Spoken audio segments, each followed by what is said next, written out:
Hey, 2019 is approaching. I know many of you struggle with pornography, whether you're a young guy, young girl, older guy, older girl. You want to be free of it, so what do? I just want to share 3 quick thoughts, 3 things that you should keep in mind if you want to be serious about overcoming pornography. Now, I've written a whole book on this. It's called The Porn Myth, Exposing the Reality Behind the Fantasy of Pornography. Interestingly enough, it just came out in Korean. Check that out. I think I like that front cover better than the English one. But yeah, you get that book, The Porn Myth. It's on Audible. You can get the hard copy. You can get the ebook. And also, just so you know, I don't make a cent from the sales of that book. 100% of the royalties go directly to a group in San Diego that helps support sexually trafficked women and children. So I don't make a cent. That's not why I'm pushing it, but I think it's a good book, and it'll help you understand why porn is deleterious, detrimental to you, and how to be free of it, okay? But here are 3 quick things to keep in mind. Number 1, you don't really want to look at porn. Now, I know that you do want to look at porn, but there's a deeper part of you that doesn't. It's sort of like if you want to be fit, if you want to be healthy, you might decide, okay, I have to stop eating sugar. So one day you go in the kitchen and there's a big bowl of ice cream that somebody's scooped out for themselves, and you desperately want to steal it. Right? It's like, do you want the ice cream? Yeah, you bloody want the ice cream. But there's a deeper part of you that's like, I don't. Now, don't get me wrong here. I'm not comparing ice cream to porn. What I am comparing is 2 pleasures that are immediately gratifying, but which aren't what we really want. You see?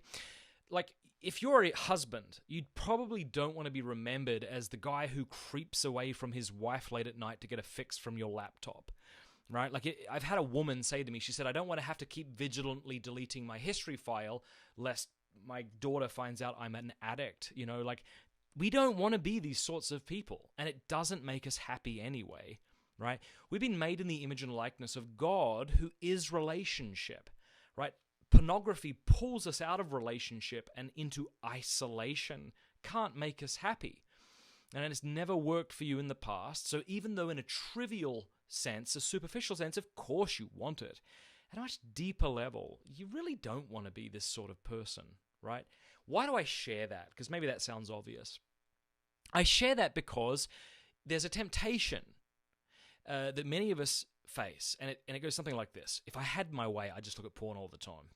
But, probably shouldn't do it, or my wife would be unhappy with it, or my mom would be super, disgusted.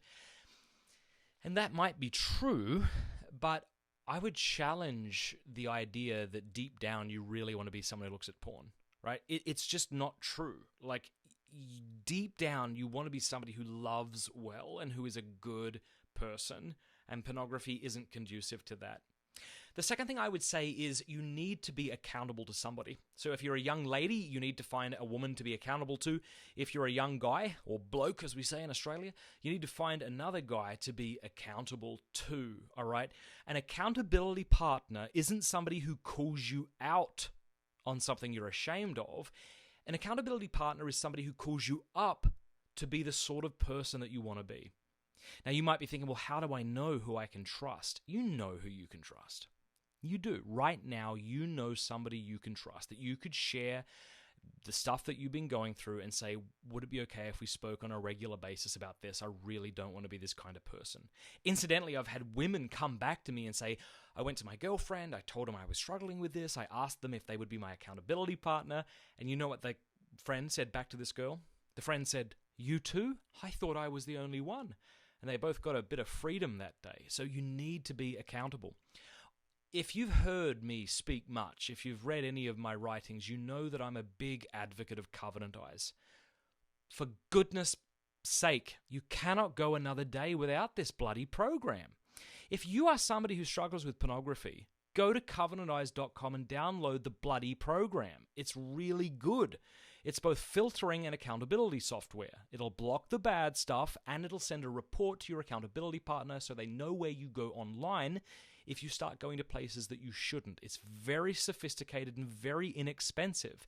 If you would like to try it for a month, type in my name, Matt Fradd, one word, Mattfradd. That'll give you a month for free. You can try it out. If you don't like it, quit. You don't have to spend a cent, but you won't quit because it's the best thing out there.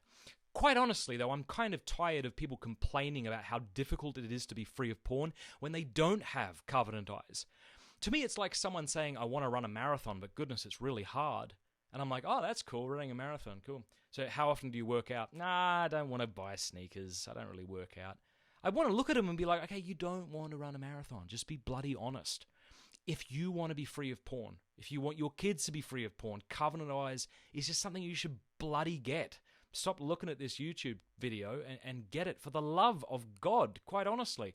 And for your sake, for the sake of your sobriety and for those that you love, go and get Covenant Eyes right now. You can learn more about it there, covenanteyes.com. Use Matt Fradd as a promo code. That way they like me more because they know I sent you. But quite honestly, it's the best thing out there. If there was a better accountability and filtering software that came out tomorrow, I'd stop talking about Covenant Eyes and I'd start talking about that one. The third thing I want you to keep in mind is this. Setbacks don't mean failure. Okay? Setbacks don't mean failure. Okay, 2019 is approaching. Many people are probably deciding to work out and eat well. Don't you think? That's probably something that people are doing, huh? To work out and to eat well. Suppose 6 months into 2019, that person still has that resolution. And you say to them, wow, that's really impressive. I mean, you've really stayed true to this. That's 6 months. And suppose they were to say to you, yeah, I'm really serious about it. I have to be honest, there's been a few times I've slipped up and I haven't worked out. I've slept in and I ate what I shouldn't have eaten, but I said to myself, that's not how I want to be. And then I just decided to keep going even though it's difficult. You wouldn't say, oh, failure. No, you would be like, wow, that's actually really impressive that you didn't just have one stumble and stay there. You kept pushing through. Same thing's true, all right? If you make a decision to be porn-free in 2019, like let's say you go a week or 2 weeks and you have a mess up and you get back up and you keep pushing forward, it's still the resolution that you have made, and you are not a failure if you have a setback. Let me say something, and this might be worth tattooing somewhere. No, actually, I don't want to be responsible for your bad tattoos, so just tweet it maybe. 10 steps forward and 1 step back don't equal 11 steps back. But so often we treat it as if it does. We go a month without looking at porn, and then we look at porn and we think, I've ruined all the progress I've made. That's not bloody true. You've made a great deal of progress. When one strives to be free of porn, one is exercising virtues like patience and moral courage and perseverance.